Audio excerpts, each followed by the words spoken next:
ఓం శ్రీ మాత్రే నమః. ఛానల్లోకి స్వాగతం అండి. ధనుసు రాశి వారికి అదృష్ట సమయం వచ్చేసింది. ఎంతో కాలంగా మీరు ఎదురు చూస్తున్న 8 శుభవార్తలను వినబోతున్నారు.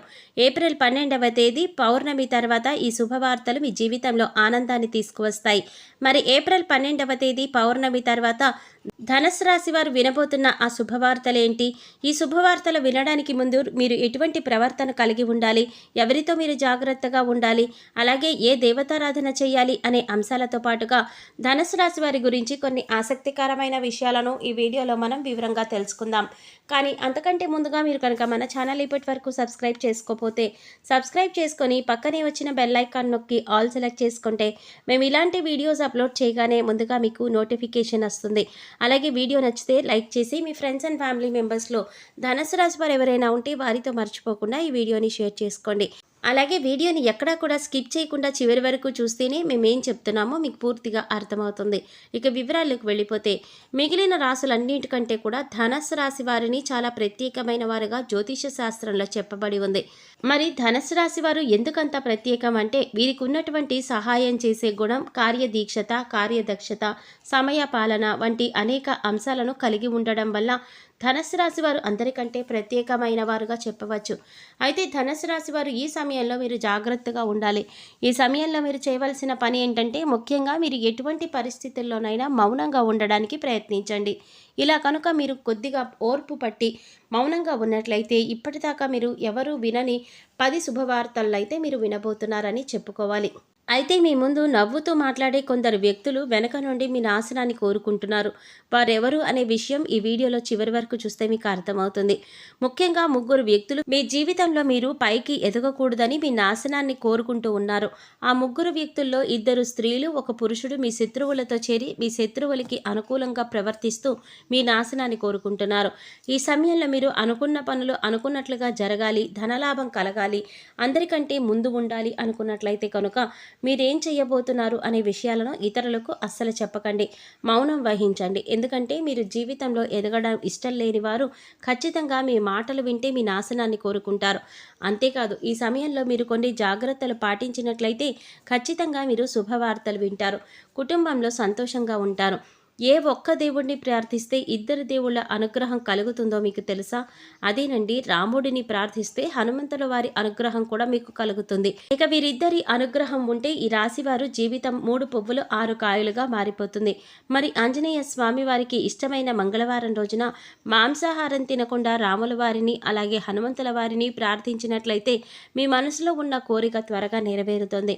అంతేకాదు ఇలా చేయటం వల్ల రాముల వారి అలాగే హనుమంతుల వారి అనుగ్రహం కూడా మీ పైన పరిపూర్ణంగా ఉంటుంది. ఇలా చెప్పడంలో ఎలాంటి సందేహం లేదు. ఇక అనేక రకాలుగా శని దోషాలతో బాధపడేవారు అంటే ఏలనాటి శని, అర్ధమ శని, అర్ధాష్టమ శని ఇలా అనేక రకాలుగా శని దోషాలతో ఎటువంటి దోషాల నుంచైనా బయటపడాలి అంటే మంగళవారం నాడు ఆంజనేయ స్వామి వారిని విశేషంగా పూజించాలి. మరి ఇటువంటి పూజ చేసేటప్పుడు మాంసాహారం తినకుండా చేస్తే విశేషమైన ఫలితాన్ని పొందుతారని పండితులు చెప్తున్నారు. ముఖ్యంగా ఉదయాన్నే అంటే భోజనం చేయటానికి ముందే పూజ ముగించుకుంటే మంచిదని తెలియచేస్తున్నారు. ఈ వీడియోని మీరు చివరి వరకు చూస్తేనే మీరు చేయకూడని తప్పులతో పాటు ఏ వ్యక్తులకి మీరు దూరంగా ఉండాలి అనే అంశాలు మీకు వివరంగా తెలుస్తాయి. అలాగే వీడియో నచ్చితే లైక్ చేసి మన ఛానల్ సబ్స్క్రైబ్ చేసుకోవడం మర్చిపోకండి. ఇక రెండవ తప్పు మీరు చేయకూడనిది ఏంటి అంటే కనుక కోపాన్ని అదుపులో ఉంచుకోవాలి. అలాగే కోపంలో ఉన్నప్పుడు ఎదుటివారిని ఎంత మాట పడితే అంత మాట అనకూడదు. అలాగే ఎదుటివారిని దూషించకూడదు. ముఖ్యంగా మీ దగ్గర లేని వ్యక్తి గురించి ఎదుటివారితో నెగిటివ్గా చెప్పకూడదు. అలాగే వాడకూడని పదాలు వాడుతూ ఎదుటివారిని దూషించటం కూడా మానుకోవాలి. ఎప్పుడైనా మీరు వాడకూడని పదాలు వాడితే అది ఇంట్లో కానీ, పనిచేసే సంస్థలో కానీ, ఇరుగు పొరుగు వారితో కానీ ఎక్కడైనా సరే ఇటువంటి పదాలు వాడినప్పుడు లక్ష్మీదేవి అనుగ్రహం కలుగుతుంది. మిమ్మల్ని వదిలి వెళ్ళిపోతుంది. అప్పుడు మీరు పేదరికం అనుభవించవలసి వస్తుంది. ప్రత్యేకించి ఈ సమయంలో మౌనంగా ఉండండి. ఈ జాగ్రత్తలు తీసుకుంటే కనుక ఈ రాశివారు ఈ సమయంలో శుభవార్తలు ఖచ్చితంగా వింటారు. మీరు అనుకున్న పనుల్లో విజయాన్ని కూడా సాధిస్తారు. మిమ్మల్ని ఎవరైనా రెచ్చగొట్టినా సరే, అనుకూడని మాటలు మిమ్మల్ని అని ఆవేశపరిచినా కూడా మీరు ఈ సమయంలో మౌనంగా ఉండడం వల్ల అనేక ప్రయోజనాలను పొందుతారు అనడంలో ఎలాంటి సందేహం లేదు. కొద్దిగా ఓర్పు వహించినట్లయితే కనుక జీవితంలో మీరు శుభవార్తలు వింటారు. అంతేకాదు మీరు జాగ్రత్తగా ఉండవలసిన ఇంకొక అంశం ఏమిటి అంటే అందరినీ నమ్మి మీరు డబ్బును అప్పుగా ఇచ్చినట్లయితే కనుక మీరు డబ్బు తిరిగి వచ్చే అవకాశాలు చాలా తక్కువగా ఉంటాయి. ఈ విషయాన్ని మీరు గమనించాలి. ఎందుకంటే ఎవరిని పడితే వారిని నమ్మి డబ్బు ఇచ్చినట్లయితే మీ అవసరాలకు డబ్బు లేక మీరు చివరికి ఇబ్బందులు పడవలసిన పరిస్థితి వస్తుంది. మనకు ఉన్నంతలో దానం చేయడం, హెల్ప్ చేయడం తప్పు కాదు. కాకపోతే మనం చేయలేని సహాయాన్ని కూడా మన భుజాల మీద వేసుకొని చేయడం అనేది చాలా చిక్కుల్లో పడే అవకాశం ఉంటుంది. ఈ విషయాన్ని మీరు గమనించాలి.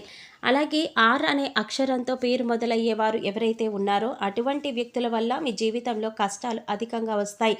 కాబట్టి అటువంటి వ్యక్తులు ఎవరో తెలుసుకొని మీరు పరిశీలించి ఆ వ్యక్తులకు మీరు దూరంగా ఉంటే మంచిది అని సూచించటమైనది. అలాగే కష్టాలలో ఉన్నవారికి మీకు వీలైనంత సహాయం చేయటం వల్ల మీరు అదృష్టాన్ని పొందవచ్చు. అంతేకాదు ఈ రాశివారు ఎవరినైనా మంచి పొజిషన్కి తీసుకువెళ్ళాలి అనుకుంటే అలా చేసే శక్తి ఈ రాశి వారికి ఉంటుంది. వీరికి ఉన్న పలుకుబడిని ఉపయోగించి వీరికి కావలసిన వాళ్ళని అందలం ఎక్కించగలుగుతారు. మీరు ఎవరిని కూడా గుడ్డిగా నమ్మకూడదు. మీకు ఏదైనా కష్టం వచ్చినా ఎదుటివారితో చెప్పడం కంటే కూడా ఆ దేవుడి వద్ద చెప్పుకోవడం అనేది చాలా మంచిది. అంతేకాదు ఒక రకంగా దేవుడి దగ్గర చెప్పుకోవడం వల్ల మీ కష్టాలను దేవుడు విని వెంటనే తీర్చేస్తాడు. ఎందుకంటే ఈ సమయంలో మీకు దైవబలం కూడా అండగా ఉంటుంది. ఇక మీలో ఉండే నెగిటివ్ ఆలోచన కారణంగా అంటే నేను చేసే పనిలో విజయం సాధిస్తానా లేదా, నేను పనిని కరెక్ట్గా చేస్తున్నానా లేదా అనే ఆలోచనతో ఉండడం వల్ల మీరు చేసే పనిలో పొరపాటు జరిగే అవకాశం ఉంటుంది. అందువల్ల ఎటువంటి నెగిటివ్ ఆలోచన లేకుండా దేవుడిని నమ్మి దైవం మీద భారం వేసి మీరు పని చేసినట్లయితే ఖచ్చితంగా మీరు విజయం సాధిస్తారు. అలాగే పని ప్రారంభించే ముందు దేవుడిని తలుచుకోవడం మాత్రం మర్చిపోకండి. పి ఇంకా ఎస్ అనే అక్షరాలతో పేరు మొదలయ్యే స్త్రీలతో మీరు చాలా జాగ్రత్తగా ఉండాలి. వారిని నమ్మి అన్ని విషయాలను వారితో చర్చించకూడదు. అంతేకాదు వారికి ఎంత దూరంగా ఉంటారో మీకు అంత మేలు జరుగుతుంది. అలాగే ఆర్ అనే అక్షరంతో పేరు మొదలయ్యే మగవారు కూడా ఈ రాశి వారితో దూరంగా ఉండాలి. ఎందుకంటే ఈ ఇద్దరు స్త్రీలు ఇంకా పురుషుడు మీ నాశనాన్ని కోరుకునే వారిలో ఉండే అవకాశం ఉంది. ముందు చెప్పుకున్న విధంగా ఈ అక్షరాలతో పేర్లు మొదలయ్యే ఇద్దరు స్త్రీలు అలాగే ఒక పురుషుడితో మీరు చాలా జాగ్రత్తగా ఉంటే మీ జీవితంలో మీరు ముందుకు వెళతారు. అలాగే మరిన్ని యోగవంతమైన ఫలితాలు పొందటానికి ఈ సమయంలో మీరు చేసుకోవలసిన దేవతారాధన చూసుకున్నట్లయితే గురువారం నాడు దత్తాత్రేయ, దక్షిణామూర్తి వంటి గురుస్వరూప ఆలయాల్ని సందర్శనం చేసుకోండి. మాస శివరాత్రి రోజున శివుడికి అభిషేకం చేయించుకోండి. అలాగే సోమవారం నాడు శివుడికి విశేషంగా పూజ చేసుకున్నట్లయితే జీవితంలో ఉన్నతిని పొందుతారు. చూశారు కదండి ధనుసు రాశి వారు ఈ సమయంలో ఏ విషయాల్లో జాగ్రత్తలు తీసుకోవాలి, అలాగే ఏప్రిల్ 12 పౌర్ణమి తర్వాత మీరు ఎటువంటి శుభ ఫలితాలు వినబోతున్నారు, అలాగే ఈ సమయంలో మీరు ఏ వ్యక్తులతో జాగ్రత్తగా ఉండాలి అనే అంశాలతో పాటుగా ఈ సమయంలో మీరు చేసుకోవలసిన దేవతారాధన గురించి ఈ వీడియోలో మనం వివరంగా తెలుసుకున్నాం కదా. ఈ వీడియో మీకు నచ్చినట్లయితే లైక్ చేసి మీ ఫ్రెండ్స్ అండ్ ఫ్యామిలీ మెంబర్స్లో ధనుసు రాశి వారు ఎవరైనా ఉంటే వారితో మర్చిపోకుండా ఈ వీడియోని షేర్ చేసుకోండి.